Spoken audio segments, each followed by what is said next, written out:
अस्सलाम वालेकुम दोस्तों, कैसे हैं आप? आज सुबह अपने दोस्तों के ग्रुप में बैठा था तो वहाँ एक बात छिड़ गई और वो ये कि कौन ज़्यादा मोबाइल यूज़ करता है।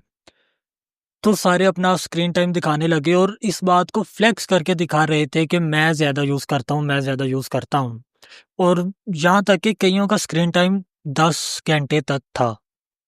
जब मैं आके इस बात पे थोड़ी रिसर्च की और इस पे डीप डाउन किया, तो कुछ बातें मेरे सामने आई जो कि बहुत हद तक खतरनाक हैं। ना सिर्फ हमारे लिए, हमारी ज़िंदगियों के लिए, बल्कि हमारी पूरी नशो-नुमा के लिए, ग्रोथ के लिए और ख़ास तौर पे हमारे माइंड के लिए बहुत हद तक खतरनाक चीज़ें सामने आई, मैं कुछ आपके सामने रखना चाहूँगा।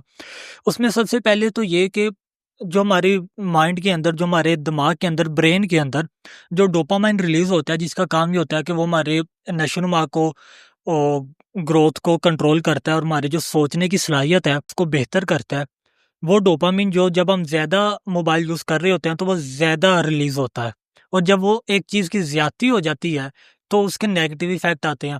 अब जब डोपामाइन ज़्यादा रिलीज़ हो रहा होता है हमारे माइंड में, तो उसका नेगेटिव इफ़ेक्ट ये आता है कि हमारी जो सोचने समझने की सलाहियत है, वो आहिस्ता-आहिस्ता कम होना शुरू हो जाती है और जो किसी भी काम को करने की जो तवज्जो से करने की जो सलाहियत है, उसमें बहुत हद तक कमी आती है। इसी वजह से आपने देखा होगा कि आजकल की जो जनरेशन है, वो किसी काम को कंटिन्यूअसली नहीं कर पाते, तवज्जो से नहीं कर पाते। इसी तरह की और बहुत सारी चीज़ें सामने आई, जिसमें एक ये कि हमारा ये जो मोबाइल है, इसकी जो स्क्रीन है, ये ब्लू लाइट्स इवॉल्व कर रही होती है, जो कि 450 नैनोमीटर वेवलेंथ की होती है। अब ये इतनी बारीक होती है कि हम आम आँख से देख तो नहीं सकते, लेकिन ये हमारे जब हम स्क्रीन जो यूज़ कर रहे हैं, उसकी वजह से हमारे अंदर आ रही होती है, डायरेक्टली तौर पे हमारी आँखों को हिट कर रही होती है। वो ये करती है कि हमारे बॉडी के अंदर मेलाटोनिन एक हार्मोन रिलीज होता है, जिसका फंक्शन ये होता है कि वो हमारी स्लीप साइकिल को कंट्रोल करता है और हमारी स्लीप की जो स्लीप जो स्ट्रेंथन है, उसको कंट्रोल करता है। अब उसकी ग्रोथ, उस हार्मोन की ग्रोथ कम हो जाती है। ज़ाहिर है, जब ये हार्मोन कम रिलीज़ होगा, तो हमारी स्लीप साइकिल डिस्टर्ब होगी, नींद कम आएगी और टाइम पे आएगी।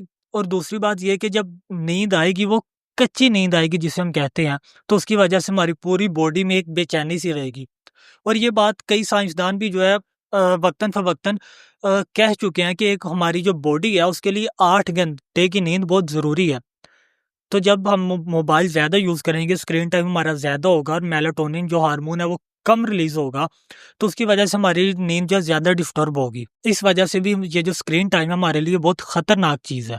और आपने देखा होगा कि हमारी जनरेशन में एक ये बहुत बड़ी चीज़ देखी जाती है कि जी, मुझे नींद नहीं आती रात भर, या मुझे बड़ी कच्ची नींद आती है, या बेतुके टाइम पे नींद आती है। ये इसका एक मेन रीज़न ये भी है।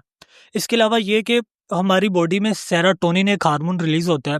जब हम ज़्यादा स्क्रीन टाइम यूज़ करते हैं, जब हम मोबाइल का ज़्यादा यूज़ करते हैं, तो ये हार्मोन भी कम रिलीज़ होता है। अब इस हार्मोन का फ़ंक्शन ये है कि हमारी जो एक्साइटमेंट, हमारी जो खुशी की एक जो लहर होती है, जो एक ये एक्साइटमेंट का जो एक एक्सप्रेशन होता है, वो कम हो जाता है इसकी वजह से। ज़ाहिर-सी बात है, जब हम एक जो ज़रूरत है इंसान की, उससे कम खुश रहने लगेगा या सोच कहीं और जाएगी, तो उसकी वजह से चिड़चिड़ापन आने लग जाता है। जब चिड़चिड़ापन आता है, तो हमारे जो बहुत सारी जो हैबिट्स हैं, वो चेंज होने लगती हैं। मूड में तेज़ी से उतार-चढ़ाव आने लगता है, और इसके अलावा डिप्रेशन बहुत ज़्यादा आने लगता है। इसी वजह से हमारी जो आज की यंग जनरेशन है, जो जेन ज़ी है, और ख़ास तौर पे जो अब जेन अल्फ़ा आ रही है, जो अभी 2-4 साल, 5 साल के हैं, उनमें ये चीज़ जो है बहुत ज़्यादा नुकसानदेह है। ज़रूरत इस बात की है कि हम अपना जो स्क्रीन टाइम है, उसको कम से कम रखें और ख़ास तौर पे जो बच्चे अभी बड़े हो रहे हैं, जो अभी जवान हो रहे हैं, उनको इस चीज़ से दूर रखें, इसकी आदत ना लगने दें, ताकि उनके माइंड की ग्रोथ अच्छी हो और वो आगे चल के ज़्यादा अच्छे से परफ़ॉर्म कर सकें, वो जिस भी फ़ील्ड में जाएँ। मैं यहाँ पे आपको एक एलोन मस्क की एक बात बताना चाहूँगा कि उससे एक दफ़ा इंटरव्यू में एक सवाल पूछा गया कि आपका स्क्रीन टाइम कितना है?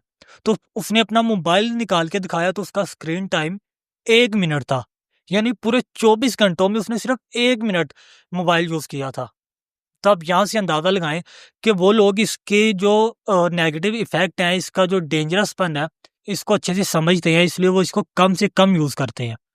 इसलिए कोशिश करें कि कम से कम मोबाइल को यूज़ करें, और ख़ास तौर पे जो बच्चे अभी बड़े हो रहे हैं, जो बिल्कुल छोटे हैं, उनको इससे दूर रखें।